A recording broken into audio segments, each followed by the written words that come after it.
Alright guys, I can't wait to get into this video, not to get too cheesy or anything like that, not to get, too cheesy, but the reason I started this channel was because I get to talk to you guys about something I'm passionate about, and that is the Miami Dolphins. I know everybody on this channel, and the community on this channel is passionate about the Dolphins, and it's so cool that we get to talk about the Dolphins all together. It's what makes this channel truly amazing, for me at least, is I get to do what I set out to do in the first place, which is really cool. Alright, so let's get into the first question. The first question comes from Randolph, I think it's Randolph, I think is how you say your name, Inc. He said, question for the video, who is the best cornerback on the Dolphins roster, and why? Not who is the number one, but who is the best. Now, who is the best Dolphins corner on the Miami Dolphins? I'm going to say Xavien Howard. I think I am a true believer in Xavien Howard. There was a recent report, I think it was a couple days ago, that came out and said he has a lot to learn in terms of the NFL. He had a lot to learn, and he learned it really quick.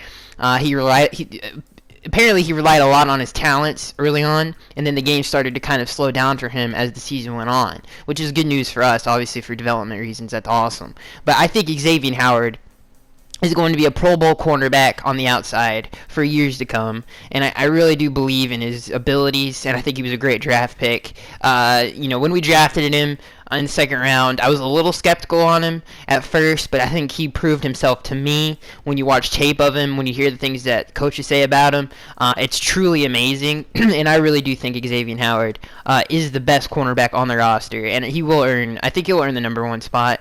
Who knows? Okay, so let's move on from that. Let's go down to the next question. This next question comes from Ian. He says, why are we chasing Zach Brown? He's an inside linebacker, and we already got Lawrence Timmons. If we get Zach Brown, should we draft a linebacker? So you're asking me, so you're saying that the inside linebacker position, okay, so Zach Brown, yes, he did play inside linebacker. He also played outside linebacker at Tennessee, so he can do both. And he would be a great player to have on the outside. But you're asking me, so you said, and we already got Timmons, so if we get Zach Brown, should we draft a linebacker? If you're talking about like a Hassan Reddick, who's a tweener, he's a flex guy, he's not really one position. He can play defensive end, linebacker, middle linebacker. He literally can do anything you want him to do. He was a walk-on cornerback. He has the coverage skills.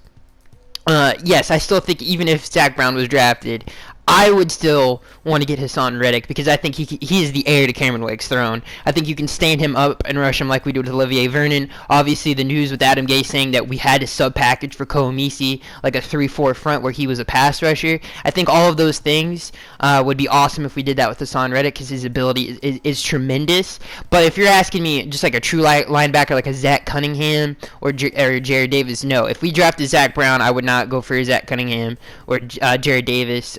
I think that's how you say it. I always mess up his name at the number 22 pick. So, yeah, I wouldn't draft a true linebacker, but if Hassan Reddick was still there, I'd absolutely would still give him a serious look because he is a tremendous talent. He said, let's see here. Question for the video. This one, wait, I make sure I got the last guy. I make sure to say your name. Your name, Ian, was with the Zach Brown question. I just want to make sure I got that right. Okay, so the next question comes from Rusher. I think that's how you're saying it. Rusher back. He says, question for the video. Can the Dolphins just put Xavien Howard at nickelback? Now, this is a great question. This is an amazing question. Because I think I've been asked this before. I don't think I ever answered the question, to be honest. So I'm gonna answer this as thoroughly as I possibly can. Okay? So, Xavien, obviously, coming from college, the division he played in, it doesn't really, a lot of spread offense. It's not really like the NFL. It's very different. So he had to learn a little bit, and that's great news that we got the report that he said the game started to slow down for him, which is good. But he has tremendous talent, and you're asking me if he can play in the nickelback role. So here's the thing. My point is, what I mean by him having to learn all that is he didn't even have a whole off season, which is tremendous that he, the way he played on the football field, especially where he came from and his background, that just shows me how talented he was with little reps. And to kind of hit that reset button with him and say, listen, man, we need you to learn a whole new position. We're going to move you into the slot corner role in the nickelback package. I just don't think I think that's a misuse of his talents. I think he's he has the most talent in terms of an outside corner on the roster. I think he has more talent and more upside than a Byron Maxwell, obviously, and more talent and upside than a Tony Lippett. So he needs to stay where he's going to have a future and be great for years to come, and that is the outside corner role. So that is the best way I can answer that. I just don't see any reason to hit that reset button with him. And have him learn a whole new position. That's my argument towards that. I could listen. I don't think Bobby McCain is that bad. I think he still deserves another chance. He did not play all that well last season, but I would still give him another chance. He has talent. We'll see where it takes him, and we'll see if he either hit the roadblock this upcoming season or if he blossoms. We'll have to see. This one comes from Griffith. I think your name is Emil Griffith. I'm terrible with names. He says, Nick Mangold, don't you think he would be a great signing? Now, a lot of people have asked me this. Nick Mangold, I'm not 100% sure on his age, but he has had durability issues in the latter stages of his career, and our offensive line already has durability issues on it. And the last thing I think we need to do is go get somebody else who has had issues in the latter stages of his career. Obviously, in his prime, he's one of the best offensive linemen in the NFL, but he's out of his prime now. He has trouble staying healthy. He's missed a lot of games over the last couple years, last 3 or 4 years actually. So I would stay away from Nick Mangold, not because of the talent, but because of injuries. That's the only reason I would stay away from him. He says, what happens if Miami trades down to the second round? Would you extend your live stream? So obviously the second round is the next day. Would I extend my live stream? Yes. I think I would. I think it would be a shorter live stream than because I'm going through the whole first round in that the first live stream. So yes, it would. I would extend it to the second day, but it would be a little bit shorter. All right, it wouldn't be the whole second round. All right, this next one comes from Ian Good. He says, also, we've met with quite a few safeties for pro draft visits. Who would fit our defense the best? Excuse me. This is an amazing question, Ian. And who would fit the defense the best? Now, considering the fact that we have TJ McDonald on the roster now, and we also have Nate Allen, I really like Justin Evans. I really like Marcus Williams. I really like Marcus Williams from Utah in the second round. I don't think he's visited with us, but in terms of people, if I had to pick a safety to draft in the second round, if that's where we took a safety, which is probably not where we're going to take one anyway, we'll probably wait to the third or fourth round. I could see Justin Evans fall into the third or fourth round. So out of all the safeties that have came to visit with us, I don't know if Marcus Williams has visited with us yet, but out of every safety who has visited with us, Justin Evans would be my guy because he played in the SEC, because he had a very productive year in the SEC, getting, I think, 4 interceptions, which is insane. So he's a ball hawk. He had 5 TFLs. He had a very, very productive year in the hardest division in college football. So, yeah, out of everybody who visited with the Dolphins, I would say Justin Evans for sure.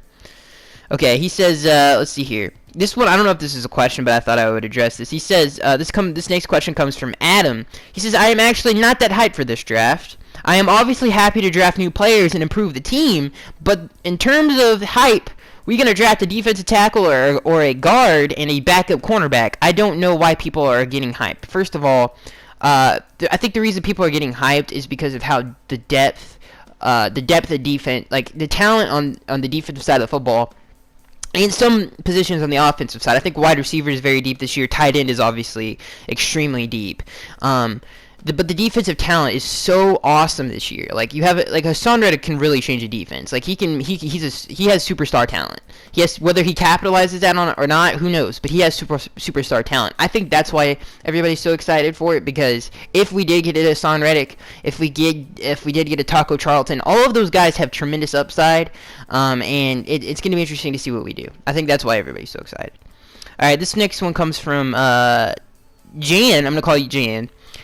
She or he says, do you have confidence in the GM? I think he badly misread run on players and overcompensated on jumping up to get Howard and Carew. Need Gase to keep him and Mike in check. This is a great question because we see what Bill Belichick is. He is the coach. He is the GM. Everything is his decision. Everything is his decision. It's nobody else's. He doesn't have to talk to anybody, go through anybody else. Well, this is my vision for the team. Oh, this is my vision for the team. Nobody does that with Bill, which makes this probably why they're so successful. It's like probably the biggest reason, to be honest. It's not Brady. It's not the system. It's because he is in control of everything, and he has a huge advantage over everybody else, because there are people who are just as talented, who have been in the NFL just as long, but when you have that kind of control, it really benefits you. And I have thought about this a lot, Jan, in terms of like I thought about this so like a lot. Like, I would have, if I was Stephen Ross, I would have fired, it's going to sound terrible, but I would fire Mike Tannenbaum, and I would fire Chris Greer, and I would be like, Adam, if you want to, I'd probably, they would have to ask him first, because it is a really tough to be head coach, GM. That's why those different positions were created, is because being a coach is such a tough job. But we still, just to give another example, Bill Walsh did the same thing, and he couldn't handle it after a while, so he had to step down, and they still won a Super Bowl. So it's not like you have to have all full control or whatnot. But I'm saying, if Adam could handle it, I would rather Adam control everything. But I don't think Adam wants to do that, and I don't think Adam can handle all that, because he's such a great at what he does, and I don't think it matters either way. But it is an interesting idea, because if Adam had full control, in my opinion, yes, it would be amazing. I think it would be amazing. I think he has the majority of the control, though. But he definitely trusts Chris Greer. He's made it clear before, and Mike Tannenbaum, that they can handle it also. And he said before, it takes a lot of stress off of me, because I can lean on them, which is, I think, a key quote there, because there's a lot to do. Even the great Bill Walsh couldn't handle it. That's why that's why there is a GM and a director of football operations, or vice president, for whatever you want to call him. He says, okay, another one comes from Ian. He said, I know you said Nate Allen wasn't the answer, but how about TJ McDonald? I absolutely think TJ McDonald's the answer. I think he's a great starting safety in the NFL. I think he has all the talent in the world. Like I said in the TJ McDonald video, we needed somebody who can play in the box. We needed somebody who could cover. He did that. He was a part of a great defense that only allowed 233 passing yards a game. He was a huge reason of that. He jumps off the tape on a talented defense, which is key there. Some players that aren't so good feed off of other players. I'm not calling out people, but when Earl Thomas is on that Seahawks defense, it's a totally different defense than when he's off of it. So that's what I'm saying. So yes, TJ McDonald, he is the answer there. I like TJ, but he's not. Listen, he's gonna have a whole off season with us, but the first 8 games, that's half of an NFL season, so that we still need to get a safety. Maybe have an understudy. If TJ McDonald, for some reason, his personality affects how he plays on the football field, draft somebody like a Justin Evans who can learn under Rashard Jones, because Rashard Jones has taught so many safeties in the past. When he got hurt, he acted as a coach, basically. He coached up Bakari Rambo, who were friends at Georgia, so he has that coach in him. So bringing in like a Justin Evans or something to learn under Rashard Jones, I think would be a good idea. Okay, he says, okay, this next one comes from All-Star Gabe, which I love your like Kirby Mega Man thing. It's really cool. He says, hi, my question is on our defense and offense. Is it better than last year? And will Tannehill still be the same? Also, what do you think about Adam Gase on Jay Cutler? And lastly, do you think we should draft Taco Charleston? So you said, this is like 3 different, sorry, you're kind of like confusing me here. So this is like 3 different questions. He says, defense and offense, is it better? I am doing a series. I think the defense is better. I think the offense is better. And the reason I think that is because the addition on defense of Lawrence Timmons, which adds a barker and a leader on that dang defense to get everybody in crap in line. Last year we had problems with getting people in coverage. Young players like a Tony Lippett, trying to get them in coverage was a problem. The perfect example of that, if you guys want to go watch a play, is when we played zone coverage on 4th. This would have won us the game. On 4th down against the Seahawks, when obviously Russell Wilson eventually tosses that game-winning touchdown. We messed up. It was a busted coverage, basically. That's kind of stuff won't happen with Lawrence Timmons as much. I think he's going to clean that up a little bit. I think that's a huge reason for the defense. Obviously, he brings that He's going to improve the Dolphins' run defense tremendously. So is the William Hayes. I think TJ McDonald, when he comes back, is going to improve the run defense drastically. I think if we did draft a Justin Evans or something like that, which would be intriguing, or Marcus Williams, I think that's going to be interesting. Obviously, there's so much potential with that defense, and I think it's way better than it was last year. And I think Jordan Phillips is going to have a bounce back year. I think he's a little bit more dedicated now. I hope so. And in terms of the offense, it is not even. I think it's night and day with the offense. And I'm going to say, just because I do want to still do the better videos, but to answer your question, I'm not going to not answer your question, but it's so much better at scoring touchdowns, it's not even funny. Like, it's the red zone offense, we really struggled. Our defense got a lot of turnovers. Even though we let up a lot of yards, we got a lot of turnovers, and we couldn't capitalize on that sometimes. We got great field position at times and couldn't capitalize on it, like when Kenyon Drake, I don't know if you guys remember, but he had a sick return against the 49ers. And we had a 3 and out, and we could capitalize in the red, in the enemy's territory a lot of times. We would cross enemy territory. We couldn't finish. We couldn't get a field goal. I think red zone wise, we have so many weapons now. Jordan Cameron was supposed to be that. You saw a little bit of that against New England. Obviously, he wasn't 100%, even close to 100% the whole year. And I think our offense overall is just better overall. And I know a lot of people are worried about Jamon Buttershot. I wouldn't worry about him so much. I think I even myself exaggerated the problems there to a degree that I shouldn't have, and I don't think it's going to be that bad. And he also asked if we'll draft Taco Charlton. The only thing about Taco is he's got so much talent, but he has the same thing with Jordan Phillips. Like, he has so much. So Jordan Phillips had like a ridiculous amount of athletic ability, but he has motor issues. He kind of gives up on plays sometimes. That's the only thing that stands in the way of us drafting Taco. Because we did schedule a visit with him. I'm sure we're going to question, his mental, his dedication, and all that other stuff. We'll see how that goes. Not everything you hear is true, by the way. So maybe Taco, that's not true. Hopefully that isn't true. Hopefully, but on tape you can see it. That's the only bad part. He said there was a. Okay, this next one comes from Jack Harris, or Jake Harris. Excuse me. There was a report a while ago that the Dolphins were among teams looking to trade up in the draft. If we did, where do you think we would be looking to pick, and who would we possibly be targeting? This is a really good question. This is what I see happening if we did do this. Reuben Foster is the Laramie Tunsil of this year's draft. He obviously has some off-the-field issues. Some people are questioning his leadership ability, his locker room presence. A lot of people... His middle linebacker is such an important position. It's the quarterback of the defense. So it's a very important position. And a lot of people are questioning his ability to be that leader, to be that voice. And I think if he drops to 15... there was already reports that people in the top... from 11 to 15 have already took him off the board. And whether that be for... personality reasons, who knows why they did it. But if that's true, let's say he's still there at 12 or 13. I think the Dolphins will be like, all right, let me get at 14, like with the Philadelphia Eagles, because we've talked to them before in the past. Let me trade up. Let me get a Reuben Foster. I think Reuben Foster is so talented that I think all those off the field issues are just a bunch of hoopla. And I think if I could see anybody of the Dolphins trying to go up and get, it would be Reuben. And yeah. So yeah. So this next one comes from Steven Jr.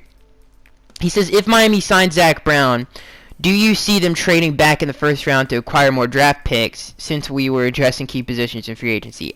See, that's a good question. No. I think the Dolphins value 22 a lot this year because we have defensive needs, and we need to find the heir to Cameron Wake's throne, because Cameron Wake's old, man, and we need, if anything, it would be awesome. Andre Branch can't do it all. Andre Branch is a pass rusher, and he's a good pass rusher. But if the Dolphins are looking for an edge guy, they've made that clear. I think they value 22 too much to trade back. If they could get Hassan Reddick to be a rush mate with Cameron Wake, stand him up and rush him. Or you can put his hand in the ground too. I've seen him do it in college a lot. He did that in college a lot. There's that. He's a tremendous talent. There's also, obviously, Tack McKinley, who's a tremendous talent. I would love to see in a Dolphins uniform. Taco Charlton, tremendous talent, motor issues, who knows? Still tremendous talent. I think 22 is too valuable to trade back this year. I really do. Because so many teams need other stupid things. Like, this draft is so defensively deep. Like, the people ahead of us, like Denver and Detroit, Detroit needs a pass rusher, which is it's gonna be interesting to see what they do. That's the only hurdle there. But like, Denver, they need an offensive lineman. Like, so many people in front of us aren't even looking towards defense. It's a weird year. Is basically what I'm saying. That's what makes this draft so interesting. But no, I think the Dolphins value 22 too much to draft. I know we don't have a lot of draft picks this year, and that's that is what it is. But I think they value 22 too much. Is what I'm saying. Will the Dolphins draft linebacker T.J. Watt? This is a great question. That's another guy who's a tremendous talent, who's going to be a great pass rusher, I think. Yes, I don't think the Dolphins will try to draft. I don't think he's like, and all teams have a draft board and who they love so much and who they, what happened. They have all these different scenarios. I think T.J.'s in there somewhere. I think you could still, stand him up and rush him. Obviously, we're at 4-3. He's more of a 3-4 guy. He's not as versatile as a Hassan Reddick, but I don't think T.J. Watt is anywhere on the Dolphins' radar. Maybe he is. If they took him, would I be upset about it? Not really. I wouldn't be so upset about that. I like T.J. Watt as a player. He's just not. I have questions with the schematic fit there. That's it. Okay, let's see here. I think that was it. Okay, this is the last question. He says this one comes from the Gamer. He says, since we signed T.J. McDonald, do you think we should avoid drafting a safety at all in the draft? Absolutely not. I don't care what any NFL player says. I don't care what any athlete says. Okay? If they say to you straight bull in your face, they say, I don't have any more problems anymore, it's because they still want to play. It's not, and that's good. I hope you have the discipline enough not to mess up again, but if you do, I have this guy right here. And this draft is so deep. There are Justin Evans of the world. There are Marcus Williams of the world, where you could get in a third-round guy like a Justin Evans, third, fourth-round guy who can be a future star in your NFL, maybe in a defense. Who knows in the third round? Or just a good starter. He doesn't have to be a star. Just could be a good player for years to come. I think the Dolphins need to be as thorough as they possibly can be and check all the boxes that they need to check, because safety is a box that needs to be checked. I think it has been checked. If T.J. McDonald can clean up his act, which I have all 100, I think he will. I have faith that he will, especially when he came out and said he wants to do a fresh start. Obviously, we're not going to have him for the first 8 games. Nate Allen. Not the answer there. I really do not like Nate Allen, and I've talked about it constantly. He's not a good guy. He's terrible against the run, and he's an okay coverage guy. Don't like Nate Allen. I think the Dolphins need to be as thorough as they possibly can. So I would not. I think the Dolphins need to not avoid anything in this draft. If there's somebody who's talented there, take them. I don't care who it is. There was also. Wait. I think there was one more question that I cannot remember who asked this question.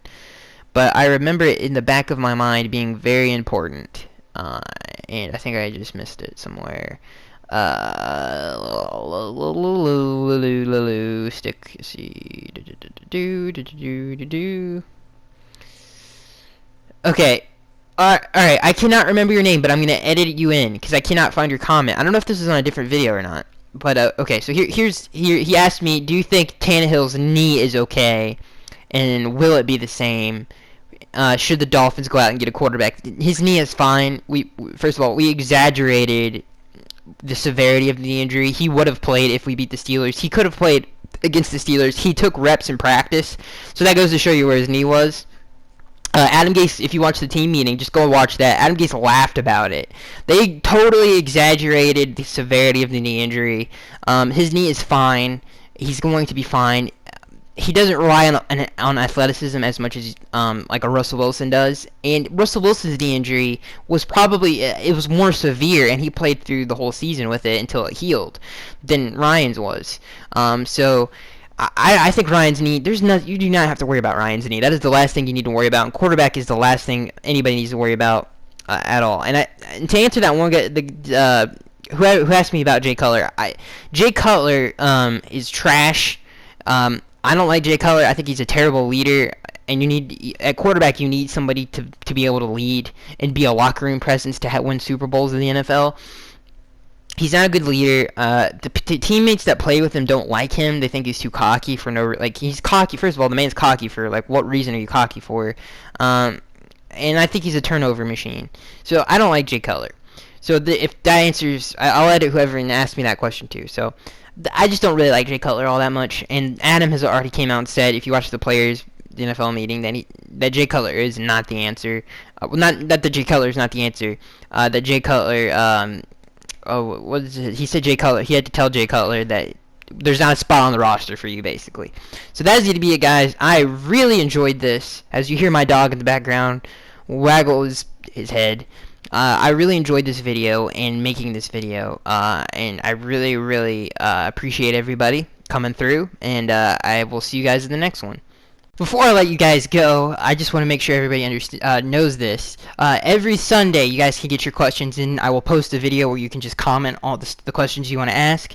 And every Monday, I want to do one of these. So, it'll be a week-to-week basis of a show, and I thought that would be fun.